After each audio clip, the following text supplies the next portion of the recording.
ప్రతిపక్షంలో ఉన్న అధికారంలో ఉన్న మహానాడు అంటే అదే జోరు, అదే హోరు. మీ ఉత్సాహం చూస్తే నా మనసు ఉప్పొంగుతా ఉందని చెప్పి తెలియజేస్తున్నా. రాయలసీమలో మహానాడు అంటే తిరుపతిగా ఉండేది.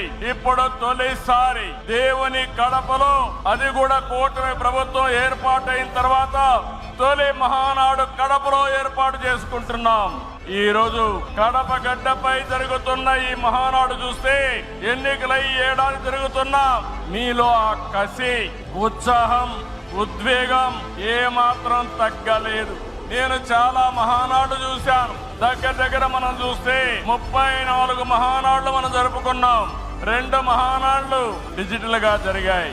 అయితే ఈసారి కడపలో, దేవుని గడపలో జరిగే మహానాడు ఒక చరిత్ర సృష్టించబోతుంది. సువర్ణాక్షరాలతో ఆంధ్రదేశ రాష్ట్ర ఆర్థిక పరిస్థితి ఒక దశ దిశ నిర్దేశిస్తుందని చెప్పి తెలియజేసుకున్నా.